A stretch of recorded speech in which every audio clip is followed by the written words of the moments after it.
selamat datang di video kami. Kami adalah mahasiswa Universitas Mercu Buana Yogyakarta, program studi akuntansi. Pada kesempatan kali ini kami akan membahas materi tentang lembaga jasa keuangan perbankan. Sebelum masuk dalam pembahasan materi, saya akan memperkenalkan anggota kelompok kami terlebih dahulu. Dengan saya sendiri, Alfiliku, dengan NIM 2306178. Dengan rekan-rekan saya ada Cindy Claudia Manu dengan NIM 2306127, ada Delviana Laliuda dengan NIM 2306131, dan yang terakhir ada Elizabeth Megajian Ampau dengan NIM 230610153. Dalam video kali ini kita akan membahas beberapa materi. Yang pertama ada lembaga jasa keuangan, yang kedua ada pengertian bank, dan yang ketiga ada macam-macam bank. Kita akan masuk dalam pembahasan yang pertama, yaitu lembaga jasa keuangan yang dibagi menjadi dua. Yang pertama ada lembaga jasa keuangan perbankan, yang kedua ada lembaga keuangan bukan bank atau yang disingkat LKBB. Yang pertama ada pengertian perbankan. Menurut Undang-Undang Nomor 10 Tahun 1098 tentang perbankan menyatakan bahwa 1. Perbankan adalah segala sesuatu yang menyangkut tentang bank, mencakup kelembagaan, kegiatan usaha, serta cara dan proses dalam melaksanakan kegiatan usahanya. Yang kedua, bank adalah badan usaha yang menghimpun dana dari masyarakat dalam bentuk simpanan dan menyalurkan kepada masyarakat dalam bentuk kredit dan atau bentuk-bentuk lainnya dalam rangka meningkatkan taraf hidup rakyat banyak. Baik, pemaparan materi selanjutnya akan dipaparkan oleh teman saya. Pada slide ini saya akan menjelaskan tentang asas perbankan, kemudian fungsi perbankan, tujuan perbankan, dan juga prinsip perbankan. Yang pertama, asas perbankan, di mana demokrasi ekonomi berdasarkan Pancasila dan Undang-Undang 1945. Lalu ada fungsi perbankan yang dibagi atas dua fungsi. Yang pertama sebagai penghimpun dana penyalur dana kepada masyarakat, lalu yang kedua menyediakan layanan jasa perbankan.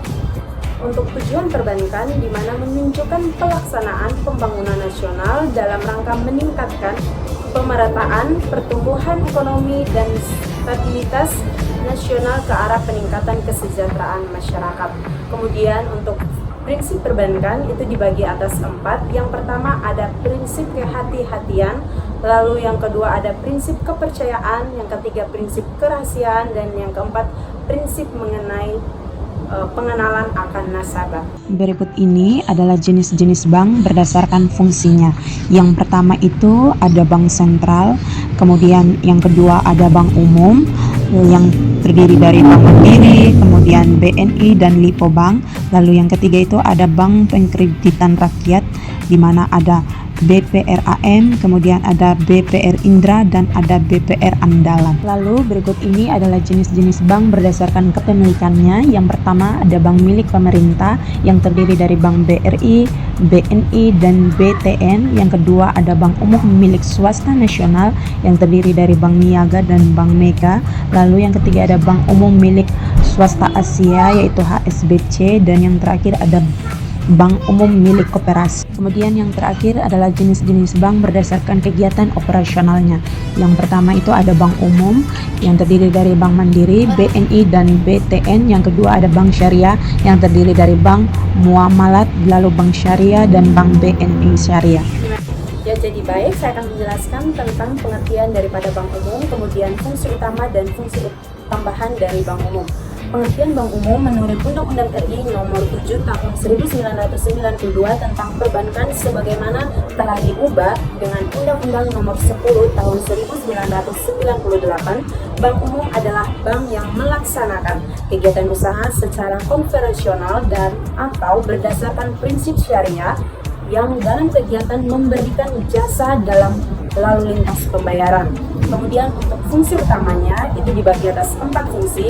Yang pertama pengumpulan dana dari masyarakat, lalu yang kedua ada pembiayaan atau mengeluarkan dana kepada masyarakat. Lalu yang ketiga ada peningkatan faedah dari dana masyarakat. Lalu yang keempat ada penanggung jawab risiko dana masyarakat dari berbagai hal yang mungkin terjadi seperti inflasi, kemudian juga ada deflasi hingga kehilangan atau kerusakan. Nah, itu tadi adalah fungsi utama, sedangkan untuk fungsi tambahannya itu dibagi atas 3 fungsi. Yang pertama itu ada memberikan fasilitas pengiriman uang, lalu yang kedua ada menggunakan cek atau pencairan cek, dan yang ketiga itu ada memberikan garansi bank. Dalam bank umum ada beberapa hal yang dilarang. Yang pertama itu ada melakukan penyertaan modal kecuali yang diatur dalam undang-undang. Lalu yang kedua melakukan usaha perasuransian. Lalu yang terakhir atau yang ketiga ada melakukan usaha lain di luar kegiatan usaha yang diatur dalam undang-undang. Oke, saya di sini akan menjelaskan tentang BPR. Jadi BPR yaitu lembaga perbankan yang kegiatan usahanya terbatas, yaitu menghimpun dana masyarakat dalam bentuk tabungan dan deposito berjangka, kemudian menyalurkannya kembali kepada masyarakat dalam bentuk kredit, khususnya untuk usaha mikro dan kecil. BPR tidak diperbolehkan menerima simpanan giro, ikut serta dalam lintas pembayaran, melakukan transaksi valuta asing, penyertaan modal, maupun jasa perasuransian. Adapun tugas dari BPR yaitu yang pertama, memberikan pelayanan kepada masyarakat penabung dengan menerima tabungan, baik dalam bentuk tabungan, deposito, maupun bentuk lain yang dipersamakan dengan itu. Yang kedua, memberikan kredit kepada masyarakat yang memerlukan. Yang ketiga, menyediakan pembiayaan bagi nasabah berdasarkan prinsip bagi hasil sesuai dengan ketentuan yang ditetapkan oleh peraturan pemerintah. Yang keempat, menempatkan dananya dalam bentuk sertifikat Bank Indonesia, deposito berjangka, sertifikat deposito, dan atau bank lainnya. Oke, yang berikutnya yaitu bank syariah. Bank syariah adalah bank yang melaksanakan kegiatan usaha berdasarkan prinsip syariah, yang di dalam kegiatannya memberikan jasa dalam lalu lintas pembayaran. Keberadaan bank syariah diatur di dalam Undang-Undang Nomor 21 Tahun 2008 tentang Perbankan Syariah. Tujuan bank syariah yaitu yang pertama, memenuhi kebutuhan masyarakat yang menghendaki layanan jasa perbankan yang sesuai dengan prinsip syariah. Yang kedua, meningkatkan mobilisasi dana masyarakat yang belum terserap dalam sistem perbankan yang ada. Yang ketiga, meningkatkan ketahanan sistem perbankan yang ada. Yang keempat, menyediakan sarana bagi investor internasional untuk melaksanakan pembiayaan transaksi keuangan yang sesuai dengan prinsip syariah. Adapun prinsip-prinsip dari bank syariah yaitu yang pertama, pembiayaan berdasarkan prinsip bagi hasil. Yang kedua, pembiayaan berdasarkan prinsip penyertaan modal. Yang ketiga, prinsip jual beli barang berdasarkan prinsip keuntungan. Yang keempat, pembayaran barang modal berdasarkan prinsip sewa murni. Yang kelima, pilihan pemindahan kepemilikan atas barang yang disewa dari pihak bank oleh pihak lain. Oke, sekarang kita akan membahas tentang produk dan jasa perbankan. Pertama, kita akan membahas tentang produk perbankan yang akan terbagi menjadi dua, yaitu kredit pasif dan kredit aktif. Pertama, kita akan membahas tentang kredit pasif terlebih dahulu. Kredit pasif adalah aliran dana yang masuk ke bank, dan itu terbagi menjadi beberapa, yaitu pertama ada giro, deposit berjangka panjang, sertifikat deposit, tabungan, deposit on call, deposit otomatis rollover. Dan kemudian kita akan bahas tentang kredit aktif. Kredit aktif sendiri adalah aliran dana yang keluar ke bank. Yang pertama adalah kredit rekening koran, kedua kredit reimburse, ketiga kredit accept, keempat kredit dokumenter, kelima kredit dengan jaminan surat-surat berharga. Dan selanjutnya kita juga akan bahas tentang jasa perbankan, yaitu ada terbagi menjadi beberapa. Yang pertama ada jual beli valuta asing, jasa penyimpanan, pengiriman dan transfer uang, pemberi jaminan, kartu kredit, cek perjalanan, inkanso, ATM, kartu debit, diskonto, bank garansi, electronic banking, safe deposit bonds. Dan yang terakhir kita akan membahas tentang perbedaan kartu debit dan kredit. Dan kita akan mulai dari kartu debit. Kartu debit sendiri adalah kartu yang diterbitkan bank sebagai perlengkapan rekening tabungan. Setiap tabungan umumnya disertai dengan kartu debit untuk transaksi. Sumber dana kartu debit adalah rekening tabungan.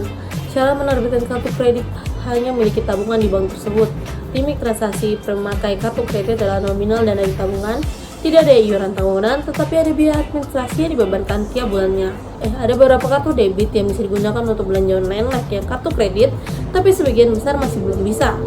Keuntungan umumnya hanya berupa diskon atau transaksi menggunakan kartu debit. Dan selanjutnya kita akan membahas tentang kartu kredit. Kartu kredit, kartu yang biasa digunakan untuk membayar transaksi dengan cara kredit. Nantinya tagihan atas transaksi itu datang pada periode tertentu dan harus dilunasi. Tidak diperlukan rekening di bank penerbit kartu. Bank mematok sejumlah syarat khusus untuk menerbitkan kartu kredit. Meski tak ada sumber dana, ada ketentuan limit kartu kredit sebagai batas penggunanya. Pemilik kartu kredit harus membayar iuran tahunan. Kartu kredit bisa digunakan untuk membayar transaksi online dengan menggunakan kode 3 digit angka di belakang kartu. Tarik tunai pakai kartu kredit mesin ATM bisa.